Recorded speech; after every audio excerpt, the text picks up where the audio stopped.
네, 이재명 대통령이 3대 특검법을 공포하면서 헌정 사상 최대 규모 특검에 관심이 커지고 있습니다. 네, 전국 상황 두 분과 짚어봅니다. 차재원 부산 가톨릭대 특임교수, 장성호 전 건국대 행정대학원장과 함께합니다. 어서 오세요. 네, 안녕하세요. 특검이 출범을 앞두고 있는데 이제 관심은 누가 이 특검을 이끌 것인가 이 부분 아니겠습니까? 어떻게 될 거라고 보십니까? 결국은 지금 특검 추천을 그러니까 민주당과 조국혁신당에서 추천을 하기로 했지 않습니까? 그래서 예. 지금 지금 상임위 소속의 의원들이 아마 지금 후보자들을 나름대로 추천을 받고 이 대충 명단을 추린 것으로 알려지고 있습니다만 구체적인 면면은 아직까지 공개되고 있지 않습니다. 다만 제가 생각했을 때는 이번 특검이 사실은 상당히 정치적으로 민감한 사건이기 때문에 예. 특검 후보자가 정치색을 좀 띄지 않는 인물을 고를 필요가 있다는 것이 첫 번째 유념해야 될 기준이고요. 무엇보다도 중요한 것은 수사 능력이죠. 그리고 또 하나는 수사 의지가 있어야 됩니다. 이 세 가지를 종합해서 후보자를 추천하지 않을까라는 생각을 해봅니다. 네, 세 가지 조건 짚어주셨어요. 정치색이 없어야 하고 수사 능력 그리고 수사 의지가 있어야 한다는 말씀 주셨는데 장 교수님께서는 어떤 사람이 특검에 추천돼야 된다고 보세요? 지금 이제 정권이 교체된 다음에 야당을 배제한 채, 국민의힘을 배제한 채 민주당과 조국혁신당이 특검을 추천하게 되어 있지 않습니까? 그렇기 때문에 상당 부분 국민의힘 입장에서는 불공정하다. 그리고 국민들도 다수의 국민들이 그렇게 느낄 가능성이 크기 때문에 정말 공정한 그런 특검이 어차피 지금 진행이 되기 때문에 공정한 특검이 돼야 될 것은 기본이라고 생각이 드는데 그런 것들이 상당히 어려울 가능성이 크고 특검의 조건이 있습니다. 정당 가입 경력이 없어야 되고 그리고 임명이 1년 전에 대통령실 소속이라든가 검사를 하지 않았어야 되고 또 변호사 겸직을 못하지 않습니까? 예. 그리고 공소기간 그러니까 공소 유지까지 해야 되기 때문에 그리고 또 15년 이상 법적 경력이 있어야 되는 이런 까다로운 조건이 있기 때문에 특검 구하기가 상당히 어렵지 않을까 그렇게 생각이 들고 거기에다가 그동안에 했던 뭐 여러 가지 언론이라든가 판결이라든가 아니면 뭐 수사라든가 거기에서 편향성이 없는 인사를 골라야만이 이 특검에 대해서 여러 가지 정치 보복이라든가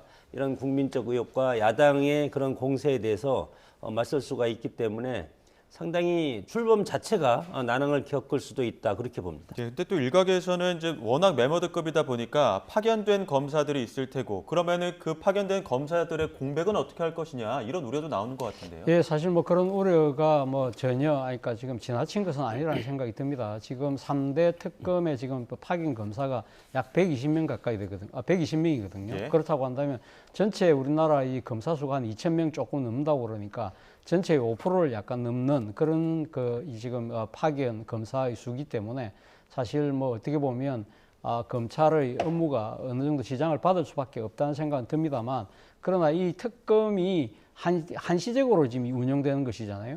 그리고 또 하나는 사실 이번 특검 자체가 사실 이번 대선을 통해서 국민들 다수가 이 부분에 대해서 빨리 좀 신속한 수사를 하라는 뜻도 이 지금 투표의 결과에 담겨 있기 때문에 아무래도 좀 선택과 집중을 통해서 빨리 이 모든 부분을 할 필요가 있다는 생각이 듭니다. 특히 내란 특검 같은 경우는 지금 파견 검사 수가 60명이에요. 네. 60명인데 거기 지금 특검보가 7명이고 거기다가 특검까지 하면 총 검사 수가 사실상 68명이 되는 거잖아요. 이 규모는 부산지검이 제가 알아보니까 69명, 69명이에요. 예. 그러니까 부산지검 하나가 통째로 지금 내란 특검에 지금 올인하는 그런 상황이기 때문에 그만큼 이 사안 자체가 정말 우리 국가의 운명을 위해서라도 반드시 규명돼야 될 중요한 사건이라는 또 그런 의미도 지니고 있다는 생각이 듭니다. 예.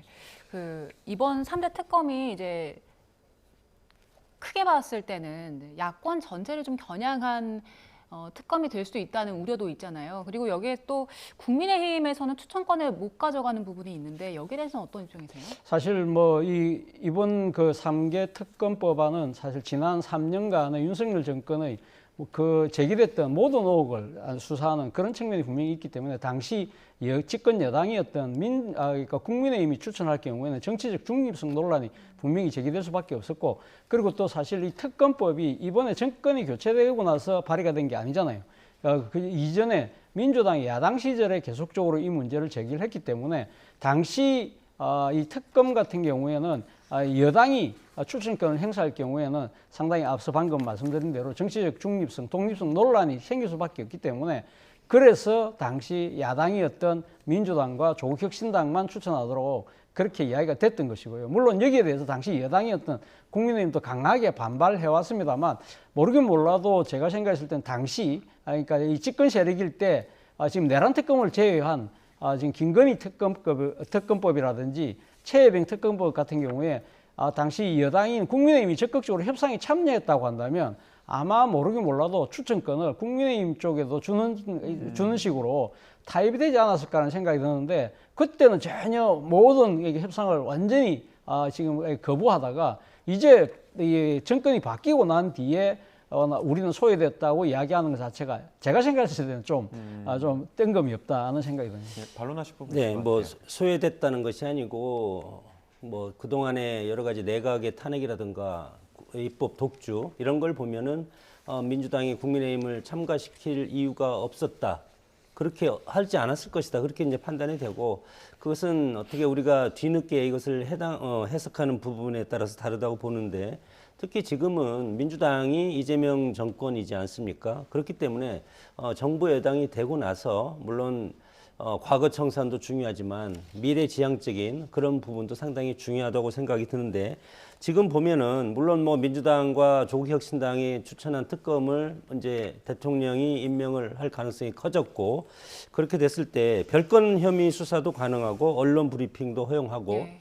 이것이 최장 170일이면 6개월입니다. 연말까지 12월까지 이 특검과 관련돼서 전국의 소용돌이 칠 것이 가능한데 그렇기 때문에는 전국이 급속하게 경색이 되고 여당과 야당이 장외에서 야당은 물론 장외로 뛰어나갈 가능성이 상당히 크고 왜냐하면 이 내란 특검 같은 경우를 보면은 국민의힘을 정면으로 지금 겨냥하고 있지 않습니까? 거기에다가 김건희 특검도 마찬가지로 공천과 관련된 것이기 때문에 별건 수사가 가능하다는 것은 국민의힘의 내부의 공천 자료를 모두 다 들여다볼 수 있다는 겁니다.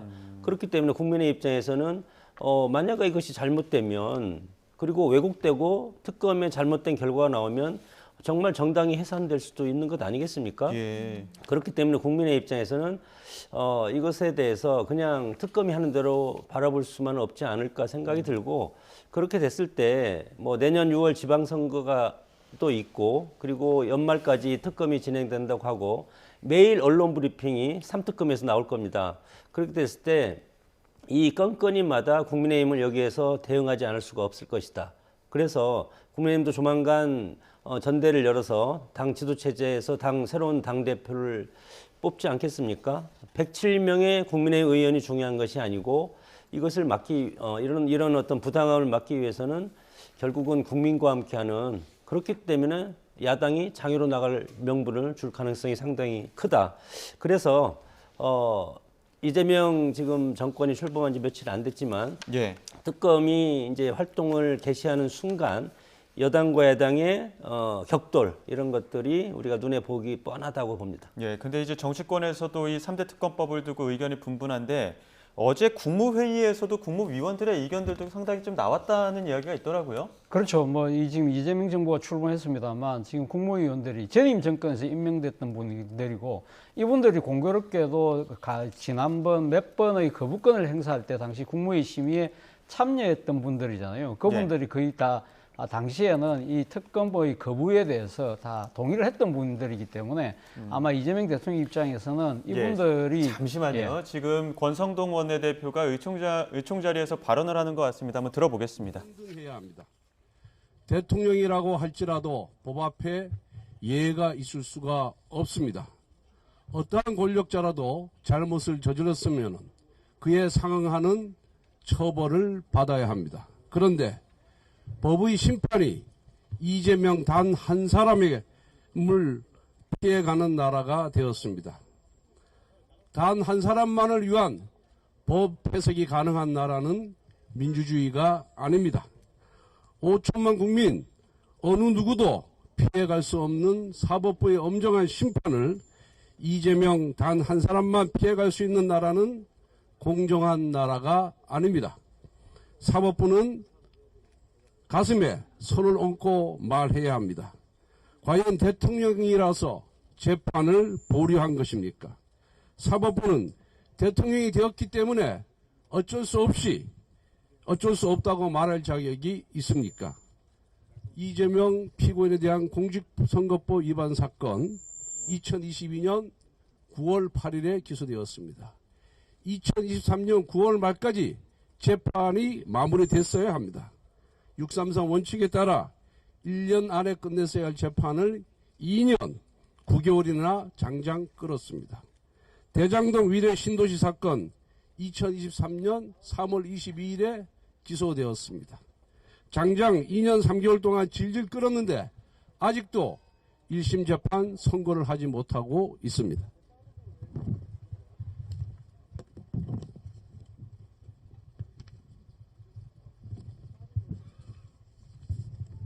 올해 2월 법원 인사로 대장동 사건 재판장이 교체되었을 때부터 재판이 장기화는 이미 예고되어 있었습니다. 사법부는 애초에 이 사건에 대한 판결을 내릴 의지가 있었습니까? 대선 전에는 선거 때문이어서 못한다고 하더니 대선 끝나고 나서는 대통령이 되었기 때문에 못한다. 모두 핑계 아니겠습니까? 제1야당 대표이기 때문에, 대통령 후보이기 때문에, 대통령이 되었기 때문에 그 다음에 또 무슨 핑계를 대겠습니까? 그냥 이재명이었기 때문에 재판을 끌어왔던 것 아닙니까? 정의의 여신 디케가 두 눈을 가렸습니다. 왜 가렸을까요? 법은 모든 사람 앞에 사사람 없이 공평 무서워해야 한다는 뜻이지 불의한 권력 앞에 눈 감으라는 뜻으로 디케가 눈을 감은 것은 아닙니다. 권력의 바람 앞에 미리 알아서 놓아버리고 스스로 원칙을 허문 사법부에 공정한 조를 기대할 수가 없습니다. 민주당은 명심하기를 바랍니다. 우리도 여당을 해봤습니다. 지금은 축제 기간일 것입니다. 판사들마저 그 권력 앞에 미리 알아서 놓아버렸는데 무엇이 겁나겠습니까? 무엇이 두렵겠습니까? 그런데 그때가 위기의 시작입니다. 지금 권력으로 뭐든지 할 수 있다는 자신감이 넘칠 때 국민의 저항이 시작됩니다. 대통령의 권위는 대통령의 지위나 다수당의 권력에서 나오는 것이 아닙니다. 국민의 인정과 신뢰에서 나오는 것입니다. 지금 법원이 알아서 눕든 민주당이 재판중지법을 통과시키든 국민들은 이 모든 민주주의 파괴 과정을 지켜보고 계십니다. 이재명 대통령은 태생부터 법적 리스크를 안고 있고 훼손된 법적 정통성을 만회하기 위해 사법부를 압박하고 있고 민주주의를 무너뜨리는 것을 보고 계십니다. 앞에서 모든 사건이 검찰의 조작이라고 주장하면서 뒤에서 모든 재판을 지연시키기 위해서 온갖 꼼수를 쓰는 모습도 국민들은 지켜보고 계십니다. 국민들은 이재명 대통령의 비겁하고 거짓된 민낯을 보고 계십니다. 당장 본인의 임기를 위협하는 사법 리스크가 사라졌다고 생각하겠지만 국민 마음속에는 이재명 대통령의 법적, 도덕적 권위도 무너졌습니다. 이재명 정부는 이제 특검의 칼춤을 치기 시작했습니다. 본인에 대한 수사와 재판을 회피하면서 다른 사람을 정치적 반대자들을 단죄하겠다고 칼을 휘두른다고 합니다. 나에게는 한없이 관대하고 남에게는 한없이 엄격한 정권이 과연 얼마나 오래 갈 수 있다고 생각합니까? 행정부를 장악하고 입법부를 장악하고 사법부까지 장악해서 총통 독재의 권력으로 무너진 권위에 대한 반발을 억누르려고 해도 민주주의를 영원히 억누를 수는 없습니다. 김영삼 대통령은 과거 자신을 포위한 경찰들에게 이렇게 말씀하셨습니다. 나를 힘으로 막을 수는 있다. 하지만 민주주의 길은 내 양심은 전두환이 뺏지 못한다라고 말씀하셨습니다. 지금 민주당이 사법부를 권력으로 억누르든 법으로 억누르든 힘으로 막을 수 있을지 모르지만 영원히 민주주의를 무너뜨릴 수 없다는 것을 엄중하게 경고합니다. 국민의힘은 모든 사람이 법 앞에 평등한 나라를 되살리기 위해 끝까지 싸우겠습니다. 이재명 정부 임기가 끝나는 그 순간까지 이재명 단 한 사람만을 위한 재판 지연이 이루어지는 나라가 되지 않도록 모든 법적 조치를 강구하면서 본국민 농성, 릴레이 농성, 본국민 서명 운동 등을 계속해서 진행하도록 하겠습니다. 감사합니다. 감사합니다. 원내대표님 모두 말씀으로 시작했습니다. 네, 서울 고등법원 앞에서 국민의힘이 현장 의원총회를 열고 권성동 원내대표의 발언을 들어봤습니다. 권성동 원내대표가 이제 이재명 대통령 공직선거법 사건 그리고 대통령 그 대장동 재판도 중단된 데 대해서 이제 법원 앞에서 항의를 한 건데 일단 권성동 원내대표의 발언은 어떻게 들으셨어요? 뭐 야당의 입장에서는 그러니까 대통령이라는 절대 권력 앞에 죄송합니다. 사법부가 굴복하는 듯한 모습을 보이고 있다고 보고 여기에 대해서 항의하는 차원에서 법원 앞에 가서 저렇게 그러니까 공개적인 일종의 뭐랄까 항변을 하는 뭐 과정은 뭐 저는 충분히 이해가 됩니다만 그러나 제가 생각했을 땐 그렇습니다. 지금 우리나라 헌법 제84조가 지금 현직 대통령에 대해서는 내란과 외환죄를 제외하고는 불소추 특권을 지금 규정을 하고 있잖아요. 사실 그 소추 안에 그러니까 지금 기소 플러스 재판이 들어가느냐 마느냐를 놓고 상당히 논란이 있었습니다만 이 헌법 규정을 만든 취지가 뭘까요? 현직 대통령에 대한 직무를 상당히 보장하려고 하는 그런 그러니까 이 지금 헌법을 만드신 분들의 의지가 담겨져 있는 것이거든요. 또 하나는 사실 이 대통령이라는 이 자리가 그냥 임명직 누가 임명을 하는 자리가 아니잖아요. 어떻게 보면 국민들이 이 뜻을 모아서 선출한 자리이기 때문에 국민 주권의 선택이라는 측면이 분명히 있는 것이거든요. 그런 고민들 때문에 사실은 이 개별적인 법원에서도 이런 부분들을 고려한 것이 아닐까라는 생각이 들기 때문에 일방적으로 지금 이 권력에 굴복했다고 재단하는 것은 저는 지금 현 단계에서는 좀 지나친 주장이라는 생각이 듭니다. 네, 특검 칼춤에 맞서겠다 이런 이야기들도 있었거든요. 어떻게 들으셨습니까? 권선동 원내대표의 그 워딩 중에서 훼손된 법적 정통성 안고 출발한 이재명 대통령. 저는 여기에 뭐 방점을 좀 찍고 싶은데 지금 삼특검을 통해서 삼특검이라는 것이 여당과 야당이 합의한 것이 아니고 민주당이 일방 처리된 것 아니겠습니까? 거기에다가 특검 추천권도 마찬가지로 야당 뭐 민주당과 조국혁신당 일방으로 결정이 됐고 그리고 집권 여당이 된 지금도 마찬가지로 검찰권이라든가 경찰권 사정기관이 있는데 그것에 대해서 특검을 별건 수사까지 포함해서 하겠다는 것은 국민의힘 입장에서 보면 이것은 명백한 정치 보복이고 그리고 정당 탄압으로 갈 가능성이 상당히 크지 않습니까? 그렇기 때문에 일단 아직 뭐 정권이 출발한 지 며칠이 안 됐지만 장애로 나가고 있다고 봅니다. 국민의힘 107명이 국회에서 싸우는 것은 한계가 있기 때문에 앞으로는 1인 시위라든가 릴레이 시위 그리고 뭐 여러 가지 장외 집회 그런 걸 통해서 야당이 전통적으로 수적으로 안 되면 장외로 나가고 그리고 뭐 삭발이라든가 단식 그런 걸 통해서 하지 않습니까? 이재명 대통령도 대표 당시에 단식을 한 적도 있지 않습니까? 소수파가 저항하기 위해서는 그렇게 할 수밖에 없다는 것을 지금 보여주는 것 같고 이제 출발이라고 생각이 듭니다. 그리고 헌법 이재명 대통령의 그 재판과 관련해서도 마찬가지로 헌법 제84조에는 불소추권이 있습니다. 그럼에도 불구하고 여기 주석서가 선대위원장이었던 이석연 법제처장 때 만들어진 것 아니겠습니까? 여기 보면은 재직 중에 기소된 것을 하면은 이것은 내란 외환죄를 제거는 기소할 수 없다는 것이지 재판 중인 것은 여기에 해당되지 않는다.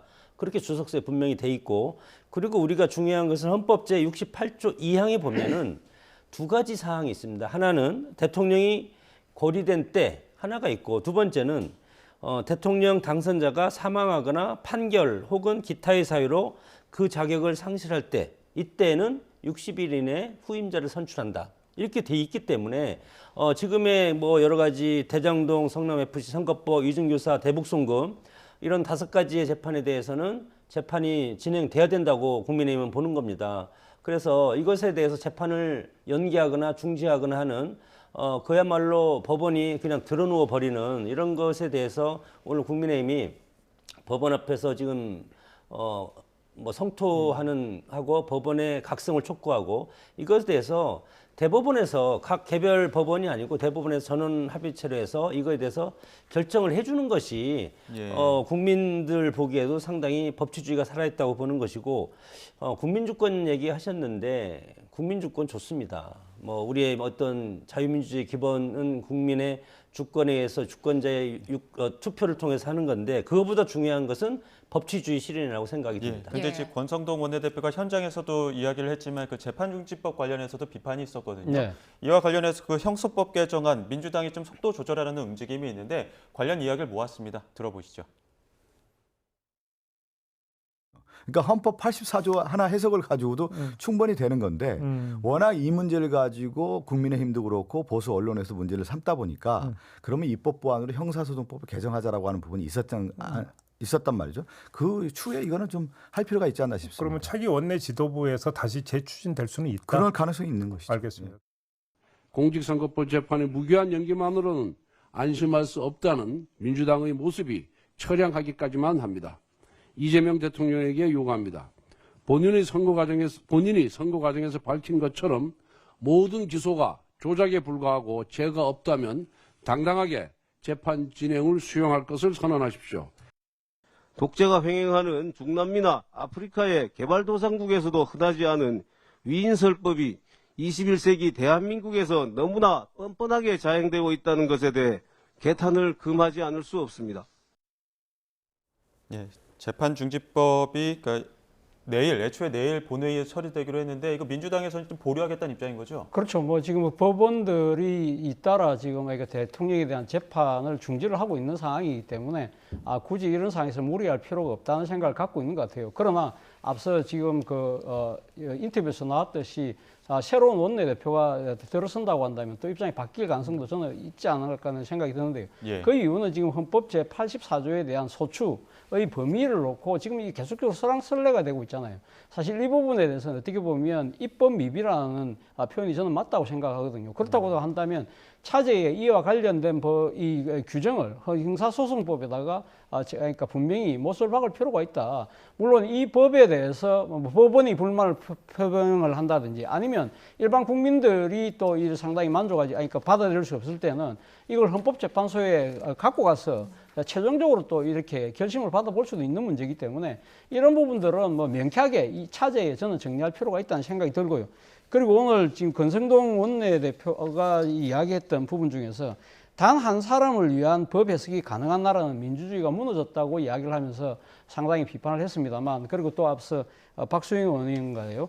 예. 이 지금 원내수석 박영수 의원이 대표. 그 이야기 했잖아요. 뭐 중남미 뭐 그런 이야기를 하셨는데 사실은 이 똑같은 상황이 미국에서 벌어졌어요. 예를 들면 지난 대선 기간 중에 기억하시겠지만 트럼프 대통령 후보가 당시 뉴욕 지방법원에서 열렸던 입막음 재판에서 배심원들의 유죄 판결을 받았어요. 그러니까 지금 34개 혐의가 중재 혐의를 다 유죄로 판결을 받아서 최소 징역 4년의 징역형을 받을 수밖에 없는 그런 상태였고 그러니까 형량 선고만 남아있는 상태였는데 대통령 선거 전에는 대통령 선거에 영향을 준다고 해서 수도를 했다가 결국 대통령이 당선되고 난 1월 달에 다시 이 법원이 재판을 속개해서 무조건 석방을 이렇게 선고를 했어요. 왜냐?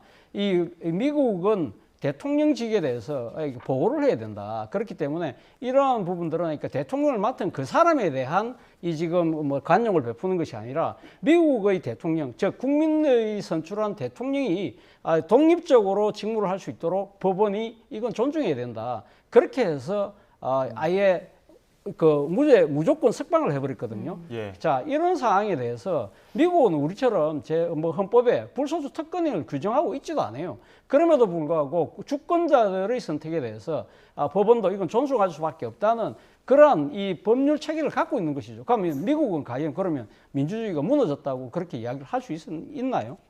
예, 네, 알겠습니다. 그리고 집무실 관련해서 얘기를 좀 해보겠습니다. 이재명 대통령이 지금은 이제 용산 대통령실에서 일을 하고 있는데 다시 청와대로 이전할 계획입니다. 8월 2일부터는 청와대 관람이 임시 중단이 된다는데 취임 100일 맞춰서 이전을 하려고 하는 것 같아요. 뭐 7월 17일 날까지 7월 17일 날 국민이 추대하는 국민이 임명하는 대통령 취임식을 다시 한다고 하지 않았습니까? 그래서 그것을 지난 다음에 그 시기를 맞춰서 청와대로 복귀할 가능성이 저는 있다고 이제 생각이 드는데 뭐 하여튼 뭐 그것은 현직 대통령이 뭐 259억인가요? 뭐 그 정도 예산을 들여서 용산 대통령실에서 과거의 청와대로 다시 복귀하는 것은 뭐 대통령의 뜻이라고 생각이 들고 그것도 어떻게 보면은 그것까지도 국민의힘에서 반대할 필요는 없다고 생각이 듭니다. 뭐 본인 통치권자가 그거에 대해서 효율성을 느끼고 있다고 생각되면은 훨씬 그 효율성을 국민들한테 설명하는 그런 자리가 있으면 될 것 같고 다만 지금 뭐 청와대 지하 벙커라든가 용산 지하 벙커 이 시설과 관련해서는 상당히 많은 부분을 옮겨야 될 가능성이 상당히 큽니다. 안보적인 측면, 예. 경호적인 측면 그런 것 때문에 그런 것과 관련해서 예산이 259억보다도 훨씬 더 많이 들어갈 가능성이 상당히 크기 때문에 이것도 그 예산과 관련해서도 중원부원 국민의 혈세를 그렇게 쓸 필요가 있냐. 그래서 야당이 구체적인 명세를 나중에 공개를 하라고 요구할 것이고 그거에 대해서 충분히 국민들한테 설명을 할 필요는 있다. 그렇게 봅니다. 그 말씀하신 지하 벙커와 관련해서 민주당 윤건영 의원도 관련 이야기를 했습니다. 그러니까 이전 정부에서 윤 전 대통령이 청와대 지하 벙커를 용산으로 통째로 뜯어가는 바람에 지금 다시 옮기는데 비용이 많이 들 것이다. 이런 이야기가 있었거든요. 관련 이야기 한번 들어보겠습니다. 지하벙커도 개방되지 않았습니다. 예. 따라서 보안과 관련해서는 큰 이슈는 없다고 합니다. 다만 윤석열 씨가 용산 이전을 급작스럽게 하면서 용산에도 지하벙커가 필요했거든요. 위기관리센터가. 그렇죠. 그러니까 주요 설비를 못 구하니까 청와대 지하벙커 걸 뜯어서 갔다는 겁니다. 그래서 지하벙커를 정상적으로 재가동하기 위해서는 예. 현장에서 무엇을 뜯어갔는지 확인해 봐야 된다는 거예요. 그래서 가늠이 되지 않는다라는 예. 거고요. 예. 참고로 청와대 지하벙커를 구축하는데 한 1년 정도 시간이 걸렸습니다. 대한민국의 주요 상황들을 다 관할할 수 있는 곳이기 때문에요. 그렇죠. 그래서 100일 이내에 지하벙커를 제대로 구축할 수 있느냐는 별건의 내용입니다. 관건은 이 벙커라는 걸 그 통째로 뜯어갈 수 있느냐도 참 의구심이 들긴 하는데 어떻게 들으셨습니까? 저희가 청와대 출입기자 할 때 저는 예. 저 청와대 지하 벙커를 간 적이 있습니다. 예. 기자들에게 당시 출입기자들에게 한번 공개를 한 적이 있었거든요.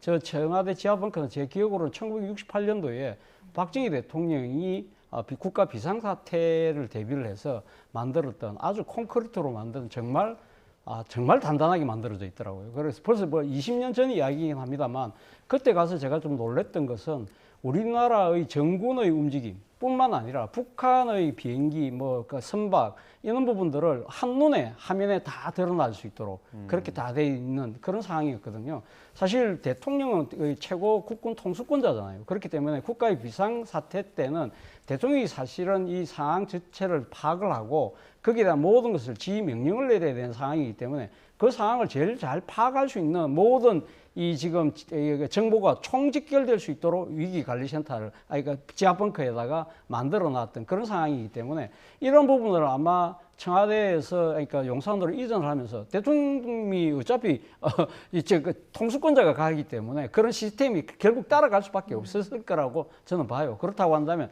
이런 부분을 다시 또 갖고 오려고 하면 또 상당한 시간이 걸릴 수밖에 없겠죠. 예.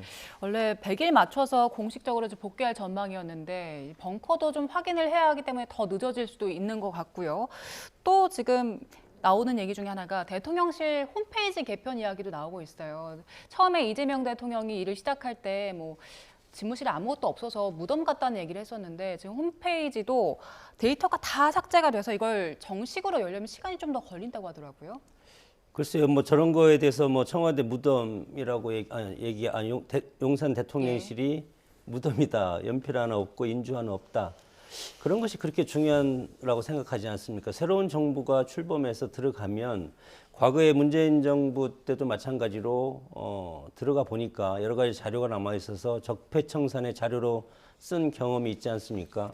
그래서 그 재판이 지금까지도 받고 있는 그런 뭐 사람도 있다고 이제 들었는데 이런 걸 봤을 때 그런 어떤 역사적인 교훈이 있기 때문에 본인들이 한 뭐 예를 들어서 볼펜이라든가 이런 건 저는 두고 와도 된다고는 생각하지만 후임을 위해서는 오히려 깨끗하게 치워주고 오는 것이 저는 좋지 않을까 생각이 들고 새로운 뭐 점령군이 아니고 정부가 연속성이 있기 때문에 하지만 우리 정부가 여당과 야당, 민주당과 국민의힘이 정권 교체를 하면서부터 소위 말해서 적폐청산이라든가 정치 보복이라든가 이런 개념으로 지금 우리가 바라보고 있지 않습니까? 그렇기 때문에 나오는 입장에서는 혹시 어떤 책을 잡히지 않을까 하는 그런 어떤 노파심에서 모든 것을 다 삭제하고 필요 없는 부분을 삭제하고 그런 차원에서 이제 했다고 보고 모르겠습니다. 홈페이지에서는 어떤 것이 삭제되고 뭐 하는지 모르겠지만 그럼에도 불구하고 우리 역사적인 사료는 다 지금 우리 언론이라든가 데이터베이스에 다 가지고 있지 않습니까? 그래서 새술은 새 부대에 담는 것이 좋기 때문에 그런 것을 탓하지 말고 정말 어렵게 이재명 정권이 출범하지 않았습니까? 그래서 새로운 모습으로 국민들한테 선보이고 물론 시간이 한두 달 좀 지체되면 어떻습니까? 준비하는 기간이. 왜냐하면 지금은 정상적인 대선을 치른 것이 아니고 지금 대통령의 파면으로 인해서 조기 대선이 치러지지 않았습니까? 그렇기 때문에 이 인수위 기간도 없다. 그래서 그런 것들을 국민들이 다 이해를 할 것입니다. 예. 그러니까 이 기간에 인수위 기간이라고 국민들이 충분히 납득을 하고 이해를 할 것이니까 과거 정권이라든가 윤석열 정부가 지금 뭐 인주도 없이 다 가져갔다. 그건 저는 뭐 팩트라 확인 안 해서 모르겠지만 그럼에도 불구하고 그러면 인주를 사서 준비해서 뭐 쓰면 되지 않겠습니까? 예. 그래서 그런 걸 무덤이라고 표현하고 이렇게 하는 것은 윤석열 정부를 폄하하고 예. 깎아내리기 위한 그런 것이라고 생각이 드는데 이제 이 정권의 주인은 이재명 대통령을 비롯한 민주당입니다. 그래서 민주당이 앞으로 국민적 심판을 이제 받아야 되기 때문에 그러기 위해서는 차근차근 준비하는 것이 좋겠다고 생각이 들고 과거 정권 탓을 이제 그만했으면 좋겠다. 그리고 지금 3특검이 지금 또 시행되지 않습니까? 과거에 대해서 털겠다는 거니까 한번 이러면서 국민들이 이것을 자세히 들여다보면서 어느 부분이 옳은 것인가, 정치가 이런 것인가 이런 거에 대해서도 국민적 판단이 있을 거라고 봅니다. 자, 근데 또 과거 정부가 남기고 간 또 확인되지 않은 이제 건축물 같은 것들이 있어 또 문제가 된 것들이 있거든요. 이게 지금 한남동 관저에서 스크린 골프장 만들려고 했다는 의혹이 제기됐는데 이게 미등기 건물이 나오면서 좀 제기된 문제죠? 그렇죠. 지난 해 국감 때 민주당의 제 기억으로 윤건영 의원이 이걸 갖다 제보받았다면서 문제를 제기를 했었죠. 그런데 그 이전에 감사원이 관저 이전, 그 신축과 이전과 관련된 정축과 관련된 감사를 진행을 했는데 그때 당시도 문제가 됐다고 아마 자신들은 그러니까 문제가 있다고 판단을 했던 것 같아요. 그래서 뒤늦게 지금 수사 의뢰를 하겠다는 아마 그런 감사원의 입장인 것 같은데요. 사실 이 당시 윤건영 의원이 지적했던 이 새로운 이 정축된 건물이 저것이 스크린 골프장이라고 자기는 제보를 받았다고 하니까 당시 경호처에서 한 이야기는 창고라고 이야기를 했잖아요. 그런데 지금 뭐 감사원 결과 뭐 대충 지금 보도를 보면 이것이 스크린 골프장을 신축하려고 했던 의혹이 큰 것 같아요. 그렇기 때문에 이 부분과 관련해서는 아마 수사 의뢰를 하는데 수사 대상은 아마 당연히 윤석열 전 대통령 그리고 당시 경호처장이었던 김용현 전 국방부 장관 그리고 또 하나는 그러니까 이 새로운 시설물을 만들 경우에는 아무리 대통령실을 하더라도 관할 이 지금 기관인 용산구청에 정축 그러니까 허가를 받고 정축을 해야 되는데 이런 부분들도 이행하지 않았기 때문에 이런 부분들에 대해서는 아마 본격적인 수사가 진행되지 않을까 하는 생각이 듭니다. 감사원이 지금 이제 대검 쪽에 수사를 요청한 상황이고 앞으로는 이제 특검으로 넘어갈 걸로 보이는데 결국에는 이거 이제 공사비 대납 의혹, 뇌물 혐의로 이어지는 것 같아요. 뭐 그거에 대해서 기존에 감사원에서도 수사를 한 게 있고 그거에 대해서 또 감사원장을 또 파면하지 않았습니까? 아니야, 파면이 아니고 탄핵하지 않았습니까? 탄핵해서 이제 다시 돌아왔는데 그런 것은 결국은 특검에 대해서 다시 이제 조사해서 그것을 법원의 판단을 받아야 되기 때문에 상당히 재판 과정이 상당히 지리하게 진행될 가능성이 상당히 큽니다. 그런 것을 지금 이재명 정부가 원하는 건지 아니면 뭐 과거 정부에 대해서 잘못한 것은 새로운 정부가 개혁적인 차원에서 점검하고 처벌하고 하는 것은 필요하기 때문에 그렇게 이제 한다고 생각이 들고 그것은 결국은 기존에 우리가 언론에 발표됐던 여러 가지 사안이 있지 않습니까?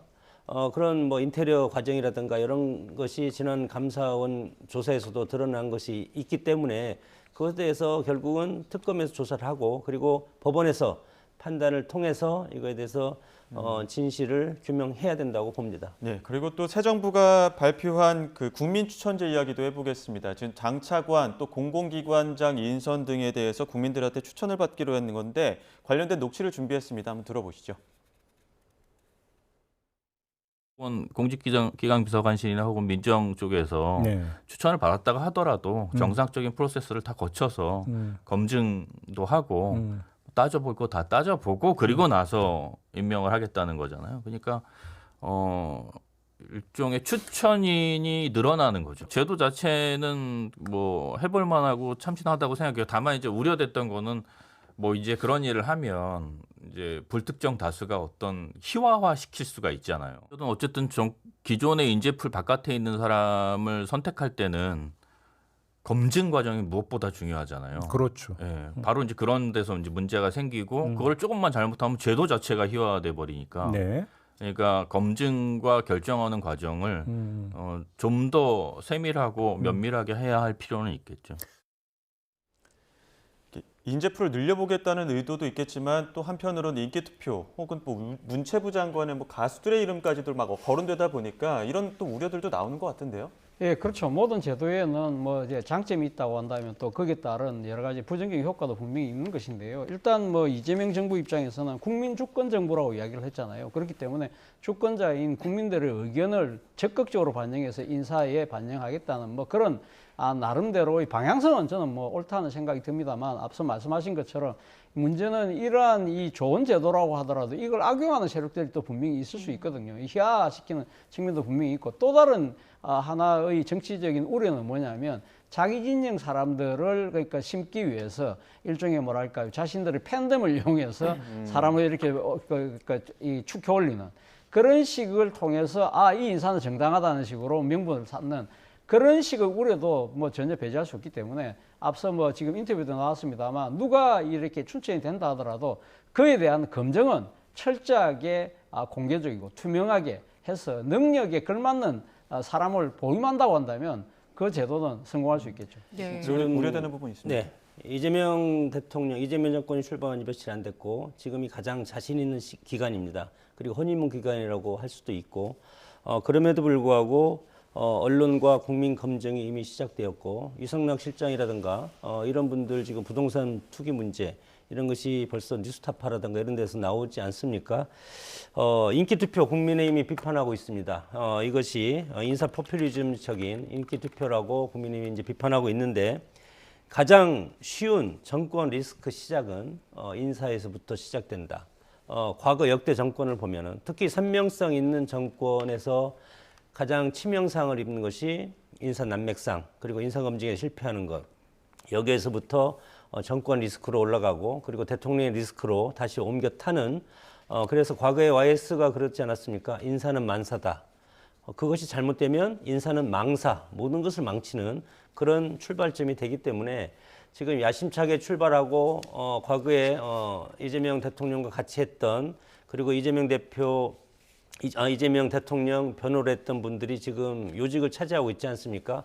그런 부분도 지금 상당히 국민의힘을 비롯한 야권에서 주의 깊게 바라보고 있지만 그거와 별도로 해서 오광수 민정수석이라든가 이런 부분들의 논란이 이미 시작되고 있기 때문에 인사는 망사의 출발일 수가 있기 때문에 상당히 조심해야 될 부분인데 그러나 방대한 인사를 하다 보면 그 인사검증을 어떻게 다 하겠습니까? 그래서 그 몫은 야당 그리고 언론 그리고 국민이라고 생각이 돼서 가장 주의해야 될 것이 이 부분이고 추천을 받아서 이렇게 하는 것이 과연 이렇게 한다고 했기 때문에 실적을 또 내보여야 되지 않겠습니까? 그렇게 할 때 그 실수는 대통령이 임명하는 검증해서 임명하는 것보다도 몇 배의 그런 치명상이 될 수가 있기 때문에 저는 상당히 우려하는 시선으로 보고 있습니다. 네. 말씀하신 대로 지금 인사 검증 과정에서 논란들이 조금씩 나오고 있는데 일단 오광수 변호사 같은 경우에 부동산 차명 관리 논란이 있었고요. 또 최근에는 그 10억대 차명 대출 의혹까지 불거졌더라고요. 일단 대통령실에서는 당장 일단 의혹에 대해서는 보도로 알았고 네. 이걸 철회할 의지는 아직은 없는 것 같아요.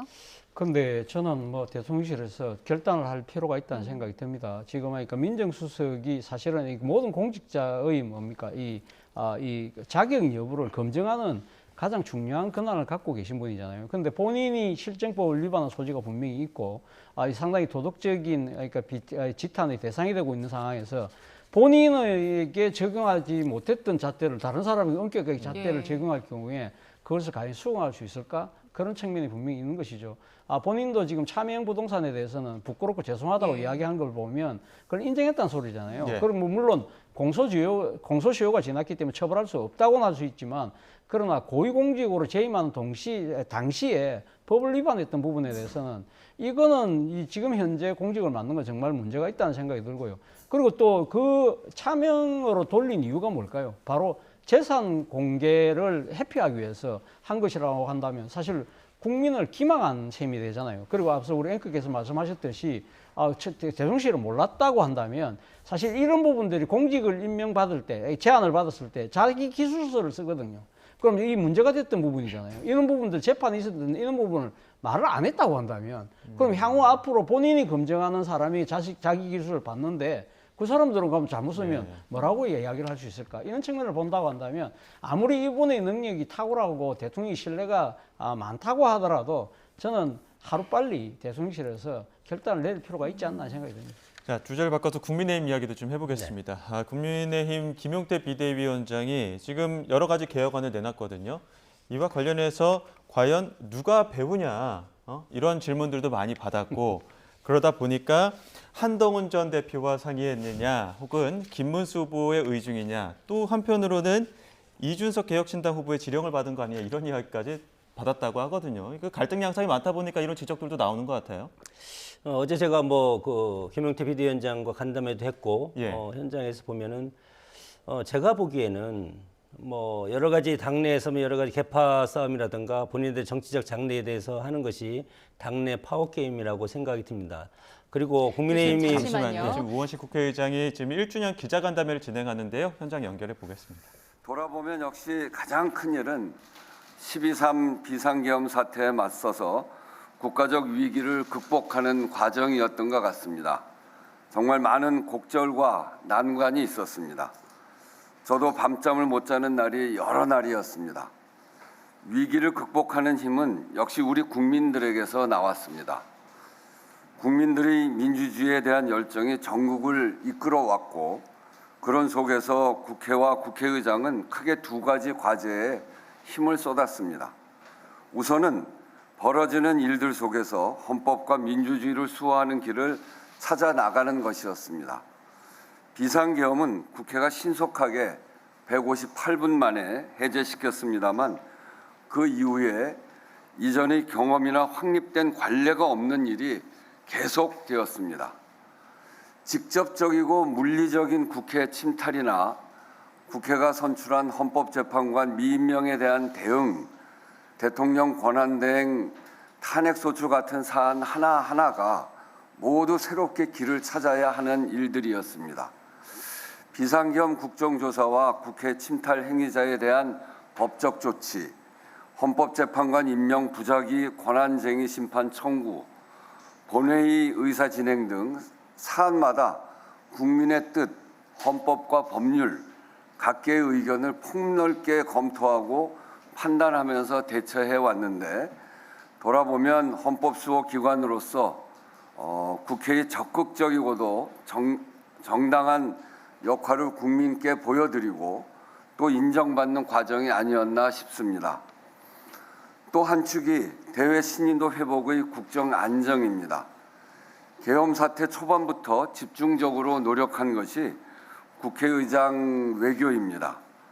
비상계엄 해제 직후 주요국 대사들과 소통하고 세계 각국 의회 지도자들에게 친서를 보내는 것으로 시작을 해서 주요국의 초당적 특별 방문단을 파견했고 의장이 국회에서 외교사절을 만나는 접견 외교를 대폭 늘렸습니다. 필요한 때는 제가 직접 순방을 하기도 했습니다. 비상계엄 이후 의장이 직접 만나 우리의 민주주의 회복력과 국내 상황을 설명하고 안심과 지지를 당부한 인사가 72개국 101명에 달합니다. 비상계엄과 탄핵 국면이 세계 질서 급변기에 벌어졌기 때문에 정부 외교 공백을 최소화하고 국제사회가 불필요한 우려를 하지 않도록 하는 게 외교 또 경제에서도 매우 중요하다고 판단을 해서 공을 많이 들였습니다. 제가 한 주는 국회의장 외교 슈퍼위크 이렇게 정할 정도로 거의 매일 대사들 또 외국 방문 주요 그 정치인들 그런 만나는 일정들이 있었습니다. 여러 계기에 상대국 반응을 들어보면 노력한 보람이 좀 있구나 하는 그런 생각도 듭니다. 국회 정부 국정협의체를 운영하고 국회 소속기관 합동 TF를 구성해서 경제, 민생, 외교 통상 현안을 점검했습니다. 의장 외교와 더불어 국회가 국가 위기 상황에 선제적으로 전방에 대응을 하기 위한 노력의 일환으로 말씀드릴 수 있겠습니다. 국회의장 취임 때부터 여러 계기마다 국민께 약속드린 게 있습니다. 의장으로서 다짐하기도 했는데 갈등하고 정쟁하더라도 합의된 기준은 지키고 국민들이 있는 현장과 민심에 밀착한 국회를 만들어 보자고 한 것이었습니다. 22대 국회는 그 어느 때보다도 여야 갈등이 첨예한 속에서 출발했습니다. 그러다 보니 국회 운영에 난관도 많았고 아마 언론인 여러분들도 여야가 세게 부닥치고 현안 해결이 막혔던 일들을 많이 기억하실 것입니다. 그렇지만 그런 속에서도 새로운 시도와 진전 또 묵은 과제 해결이 있었다는 점도 이 기회를 들어서 말씀드립니다. 국회 사회적 대화를 안착시켜 가고 있습니다. 지난 10월부터 논의를 시작해서 혁신, 보호, 상생을 주제로 실무 체계를 정례화해서 가동 중에 있고 법제화를 통해 국회에 상시기구를 두는 것까지 준비하고 있습니다. 친환경 기후국회, 기후위기 전면 대응화도 처음 시작된 일입니다. 기후특위의 입법권과 예산 의견 개진권을 부여했고 국회 탄소 중립 로드맵을 수립해서 다음 주에 선언식을 앞두고 있습니다. 국회 세종의사당을 아리백을 실현하는 건물로 건립할 예정인데 그럴 계획인데 제 임기 내에 설계 공모를 마치고 조감도를 제시하는 것까지가 목표입니다. 국민연금 모수개혁과 AI 기본법 제정은 시급한데도 길게 끌어온 입법을 성사시켜서 다음 단계로 넘어간 의미가 있습니다. 국민연금은 구조개혁, AI 기본법은 법 내용 구체화와 실효성을 높이는 과정이 남아 있습니다. 중요한 미래 의제인 만큼 책임 있게 앞으로도 챙겨나가겠습니다. 과제나 의제 말고도 역점을 둔 것이 태도와 문화입니다. 이견에 대한 존중과 대화가 국회 운영, 민주주의 기본인데 아시다시피 어려움이 참 많았습니다. 의장으로서는 대화와 중재, 국회법 질서라는 두 축으로 국민에게 이로운 방향을 찾으려고 여러 노력을 했습니다. 이제 여야 정당 모두 국민께 새로운 모습을 보여야 하는 때인 만큼 국회의장도 기대하고 있습니다. 앞으로도 할 일이 많습니다. 나라 전체로 보면 민생과 경제, 외교 통상 등 대내적 위기에 적극적으로 대처해 국민의 삶을 안정시켜 가야 합니다. 국회와 정부가 잘 협력해서 국가적 역량을 모아야 하는 위기 극복 과정의 2단계라고 할 수 있을 텐데 당장 시급한 추경부터 적극적 역할과 책임을 다하겠습니다. 민주주의를 바로 세우고 더 단단히 하는 일도 계속되어야 합니다. 우선 비상계엄 사태를 거치면서 지난 1년이 상권 분립의 한 축으로서의 국회의 존재를 국민 속에서 확실하게 인정받은 한 해였다면 지금부터는 제도적으로나 문화적으로나 명실상부하게 상권 분립이 실현될 수 있도록 국회의 권한과 기능을 강화하는 것이 중요하다고 판단합니다. 민주주의를 지키는 것을 넘어서 국민의 삶을 변화시키고 나라 전체의 민주주의의 질서가 안정적으로 돌아가는데 국회가 더 적극적, 구조적으로 역할을 해야 한다는 뜻입니다. 필요한 조치들을 검토하고 있습니다. 상권 분립에서 국회의 기본 역할은 입법과 예산 심의입니다. 입법 역량과 의정 지원 강화, 예산 심의 내실화를 위해서 조직과 인력 확충, 제도 개혁 등 조직과 인력 확충, 제도 개혁 등을 추진할 계획입니다. 어떤 상황에서도 국회 기능을 유지할 수 있도록 국회 경비, 경호 체계 개편도 추진하고 있습니다. 아울러 국회개혁자문위원회를 조속히 구성할 것입니다. 원구성과 상임위 배분, 법사위 개선, 교섭단체 요건 등을 비롯한 국회 개혁을 꼭 추진해 나가겠습니다. 민주주의 확장에서 개헌도 중요한 과제입니다. 신임 대통령께서도 확고한 의지가 있는 만큼 정부와 협의하고 제 정당을 비롯한 국회 안팎의 논의를 모아가겠습니다. 마지막으로 나라의 정체성을 튼튼히 지키는 일입니다. 그동안도 독립운동이나 과거사 같은 역사 문제와 보훈 관련해서 국회의장이 적극적인 목소리를 내왔는데 역사적 사회적으로 확립된 정체성은 국민 통합의 뿌리입니다. 국회 차원에서 광복절 전야제 행사와 국회 도서관 앞에 독립기념광장 조성을 추진하고 있습니다. 국회가 민주주의 최후의 보루라는 책무를 다짐하는 상징물도 조성합니다. 여러 말씀을 드렸는데 남은 임기 동안 개인적인 각오나 바람이 있다면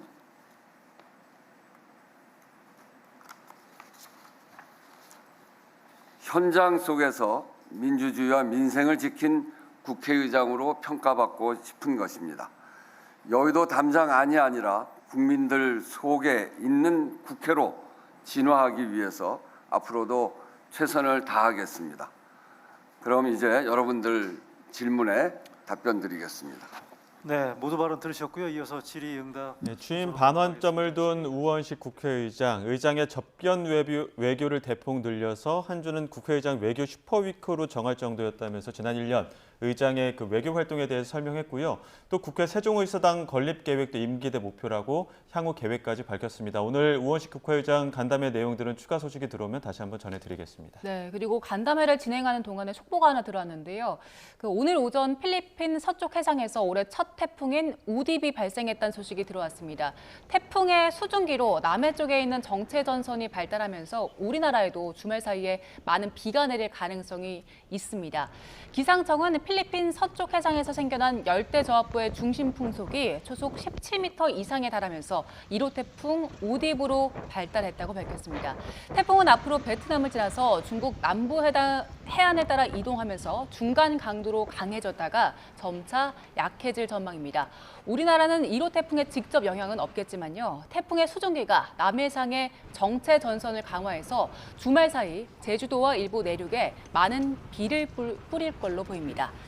자, 저희는 계속해서 전국 이야기 나눠가겠습니다. 간담회 나오기 전에 장 교수님께서 이제 국민의힘 상황을 얘기해주고 계셨거든요. 네네. 어제 간담회 4시간 있었는데 여기서 좀 성과가 있었습니까? 의원총회에서도 연 이틀 거쳐서 치열하게 서로 지금 비대위원장이 발표한 5대 개혁안에 대해서 계엄 당론 유지냐 철회냐 그걸 비롯해서 여러 가지 지금 논쟁이 있지 않습니까? 마찬가지로 원외 당협위원장들도 어제 2시부터 해서 물론 그 중간에 우상호 신임 정무수석 예방이 있었기 때문에 한 30분, 40분 정도 브레이크 타임을 갖고 그다음에 6시까지 한 5시간 정도 대화를 간담회를 했습니다. 물론 중요한 것은 국민의힘이 왜 비대위원장이 지금 들었을 수밖에 없었냐, 그리고 조기 대선이 왜 치러질 수밖에 없었냐. 지난 총선에 참패했고 탄핵을 당했고 그리고 이번 대선에도 패배하지 않았습니까? 패배한 정당이기 때문에 지난 박근혜 전 대표가 했던 천막당사 그 이상의 혁신을 창조적 파괴를 해야만이 살 수 있다고 저도 생각이 들고, 그래서 지금 비대위원장 입장에서는 빠른 시일 내에 전당대회를 해서 새로운 지도체제, 당대표를 선출해서 이재명 정권에 맞서서 싸우는 그런 선명성 있는 야당을 해야 하면 좋겠다, 그런 취지로 저도 개인적으로는 5대 개혁안에 찬성합니다.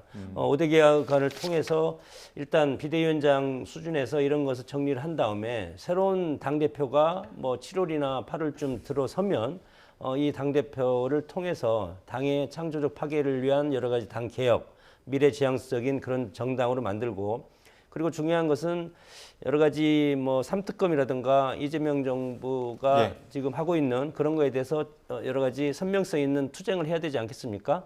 그런 취지로 가야 된다고 봅니다.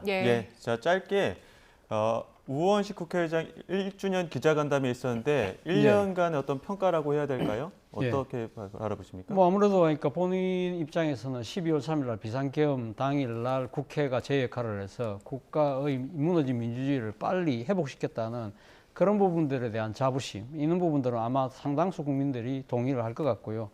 그렇지만 그러니까 이번 그 탄핵 국면을 거치면서 국회가 상권 분립의 한 쪽으로 분명히 자리했지만 향후 또 국회가 걸머진 여러 가지 문제들도 많다. 예를 들면 원구성을 할 때마다 이 중에 상임위원장 배분을 둘러싸고 여러 가지 정쟁이 격화되는 측면들이 있잖아요.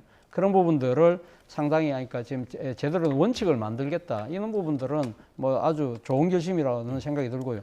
그리고 또 민생의 차원에서도 국회가 역할을 많이 이야기를 하셨는데, 예를 들면 기후특위에서 이 지금 이 탄소 중립을 위한 여러 가지 입법이라든지 또 AI의 우리가 미래 먹거리, 이런 부분들에 대한 이야기도 상당히 좀 공감을 했습니다. 알겠습니다. 여기까지 듣겠습니다. 지금까지 차재원 부산가톨릭대 특임교수, 장성호 전 건국대 행정대학원장 두 분과 함께했습니다. 고맙습니다. 고맙습니다.